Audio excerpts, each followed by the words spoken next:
All right, welcome back to the game. Oops, let's get sounds on and get into this. This is game number 2. The semifinals is, of course, a really big deal. One of these guys advances forward. One of them is dropped to the loser's bracket. So whoever falls out today still has a chance to qualify, guys. Make no mistake. Whether it's Desrow, whether it's Cham, whoever you're rooting for. It looks like a good 76% of you are, in fact, rooting for Desrow. We'll see if you can pull it back or not. Currently down one of the series, spawning here in the top right corner of Frost. It is from his own, well, not even a team, I guess his own personal sponsorship, representing Asus. Give it up for Desrow.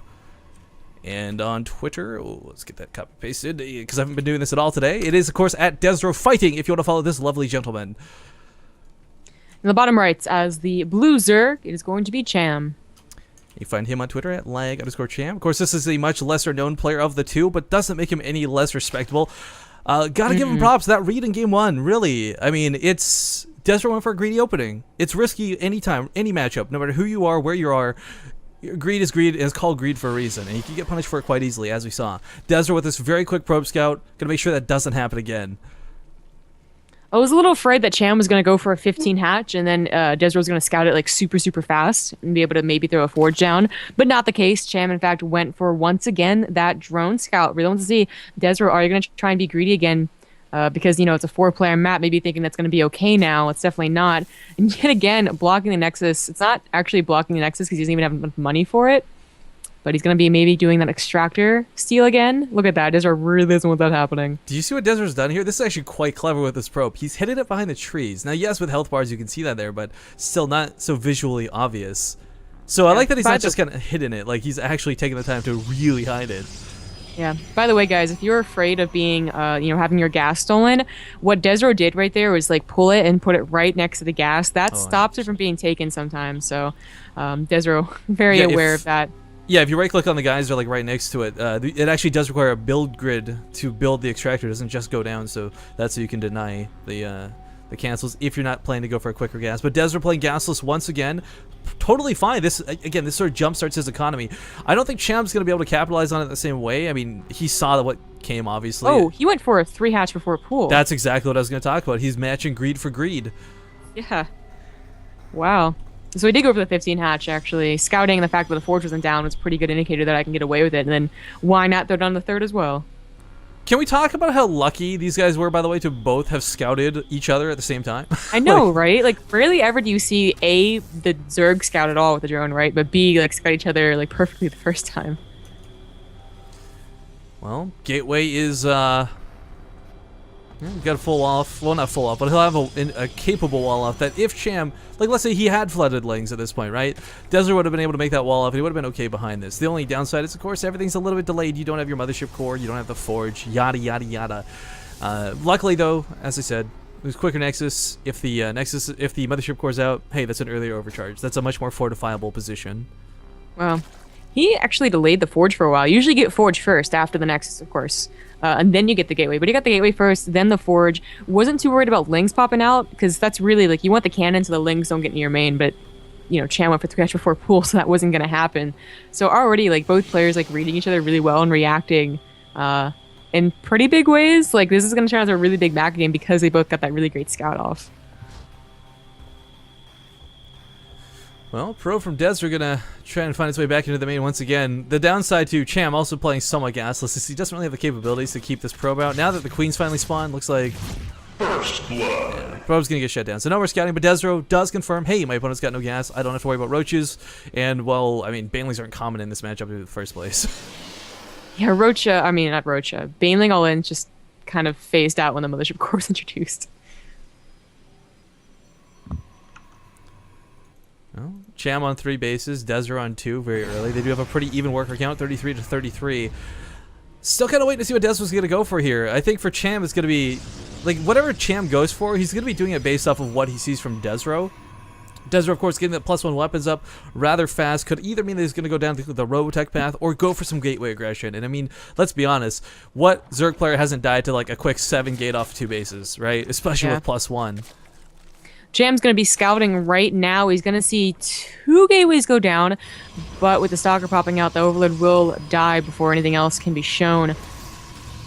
Actually, a Ling pops in there somehow. I don't know how that happened. Well, didn't get much done, sadly. Nope. On the units of Desrow are on the way to deal a little bit of damage. No Lings to preempt this. Usually you see, 10 pretty much to try and hold this off, but Cham was caught completely off guard by it.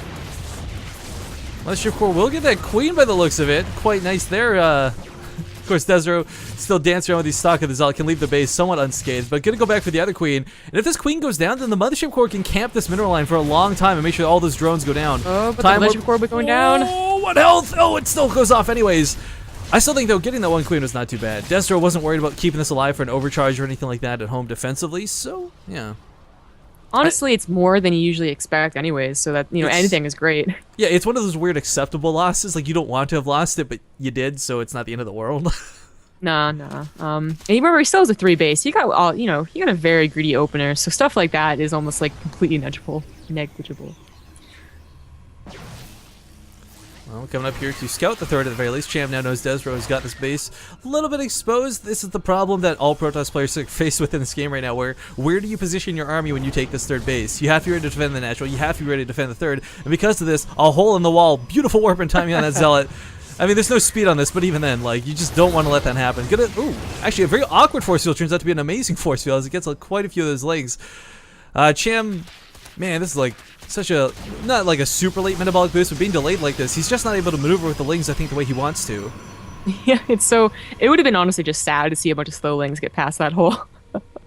And slow Lings attacking at all in 9 minutes of the game. It's just always kind of sad to see. It would be a little depressing, let's be honest. But it does not happen. So, I mean, he already scouted what he wanted to anyways. Like, the third has gone down, and I saw the gateway, so you're probably going to get a robo behind it, like, just guessing. It is going to be a robo and a Twilight, as you can really afford it off of the greed that they've been showcasing. Big thing about this Phoenix Scout does see the Hydralis down, of course, knowing that it's there, confirming it is even better. I mean, when you're going for the robo anyways, I mean, you're going for it. It's not like you're pulling off of it, but I do like that he got that scout off. Gonna try and wall off this third.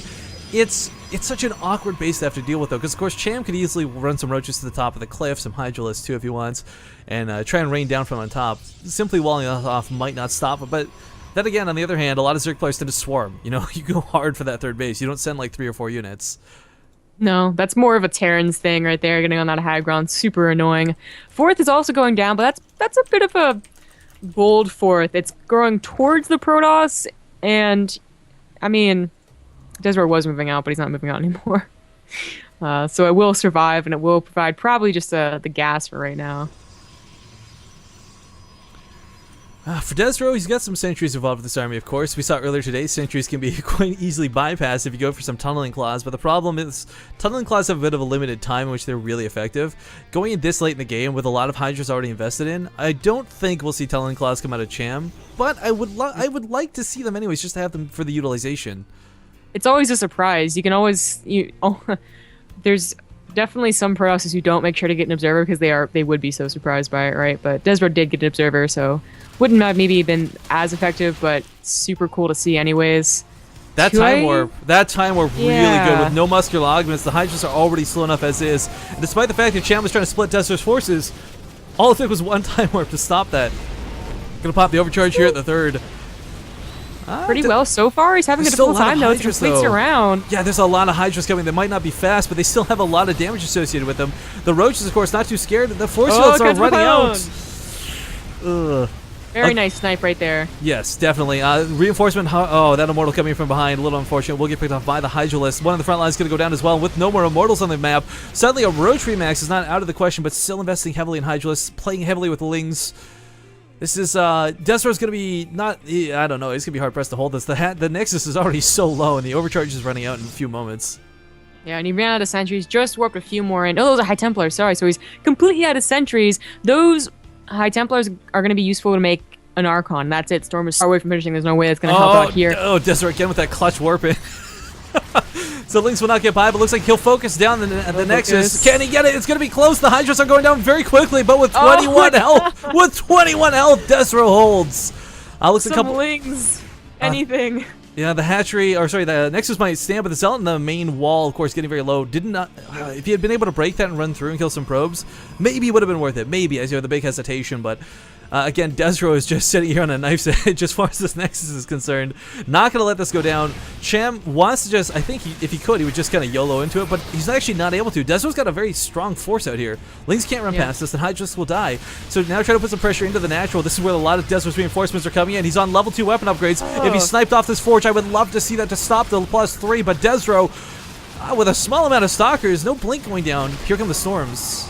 Oh, the Storm just finished. He could snipe it. No, the Storm, the Roaches want to be storming those Hydralisks. There we go, but he's going to lose all High Templars because of it. But he saved his third again. That was Still really what holding on Cham to wanted that, to do. Because He this wanted Forge... to make a choice. Oh, Cham focuses the Forge. This is going to be so big for you. Unfortunately, though, well, I guess fortunately for Desrow, looks like he will hold this off at this attack once again. The third. Oh, finally. Finally goes down. Cham, I don't know. I kind of feel like he threw way too much away to get this, though. I mean, Desrow, yes, this sucks. His economy is going to hurt because of this, but Cham doesn't exactly have an overwhelming amount of Roaches or Hydralisks available.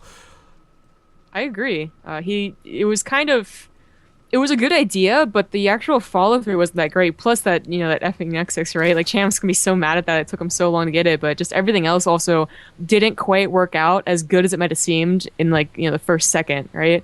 But he's still not out of it. Neither player really are. Desrow did lose that third, which really sucks, but his army is still impressive enough to hold on longer that it might not matter. Yeah, moving on towards the north part of the map once again, trying to get this base. I think Cham thinks if he could keep Desrow on 2 bases, he could just start overwhelming him with his economy, as of course Cham's happily on 4 bases with 74 drones, but has got to chew through this army first.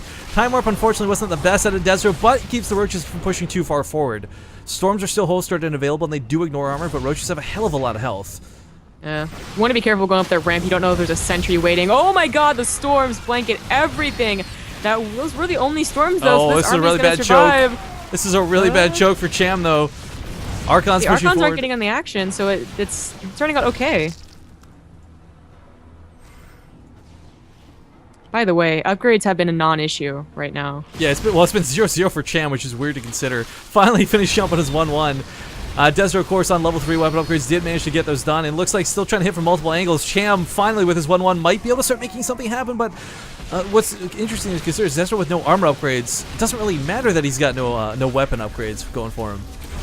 I really like what Cham is trying to do, but Desrow's doing a really decent job of holding against it. Attacking from 2 sides usually a very good maneuver, but it's not working out. Yeah, Desrow holding this has been fantastic. It's been such a scrappy game. Neither player's really been able to snowball ahead, but I feel like now with the level 3 upgrades, Desrow's starting to push a little bit here. Oh, he's got to be careful with this high grass, though. No high ground vision to shoot over it, shoot through it. The Hydralisk gets some free hits off there, and Stalkers awkwardly blink backwards. 5th base being taken from Cham, but there's a pylon right above it, Zombie Grub. Oh, very nicely done by Desrow. He's also getting his own 4th, that will probably go undetected for quite a while. You'd expect him to take that expansion towards the Zerg, but instead of hitting one, not going to be scouted. Cham finally taking a break. He really did not have the best engagements. Like, if that continued to happen, there would be a point where Desrow would just keep winning, and Cham would suddenly be at, 120 supply. Definitely not where he wants to be. As is, taking that breather definitely helped out. He's regrouped his army. So has Desrow, though, and now Desrow's 3rd has been up for a while again. And there's a lot of the line here for both of these players. Cham is so close to victory. He's 1 up in this series. If he wins 2-0, then he qualifies for tomorrow, and then he's done for the day, and he can stop sweating. But Desrow, of course, doesn't want to get knocked down to the loser's bracket, and I gotta say, he's in a really good position in this game, or at least he has been, despite the fact that this 3rd base has been under attack. That 4th base coming across the map, hidden from Cham's point of view. Oh no, with the Mothership Core going down. No overcharge in this Nexus. No more Storms holstered and available. No Colossus. Just Blink Stalkers could potentially take this if he has enough Warpins. This is looking really dangerous. Again, the upgrade's so heavily in the favor of Desrow. And it looks like he'll push this back. Blink is so good versus Hydralisk. It really is, especially when the upgrades are in your favor. But Cham just has an overwhelming force. Desrow down to 40 supply. This is not looking good. Yeah, unfortunately, there wasn't really a good location for Desrow to fight, but maybe getting, once again, that kind of semi-surround was not working out for him that time. And he doesn't have any splash. He's, doesn't have any High Templars back there. It's something he really, really needs. High Templars, a Storm, or Colossus. You need it. Well, takes down the gateways, hasn't quite killed the base yet. Desrow still holding on with these Blink Stalkers, but here come the Roaches, here come the reinforcements, and this is the killing blow. Good game is called, and Cham will take it 2-0 and qualify for tomorrow. He is the first player today to qualify for Stage 2, ladies and gentlemen. Very cool. Kind of he's pretty much an unknown, right? Yeah, a player I've never heard of at least. I do have something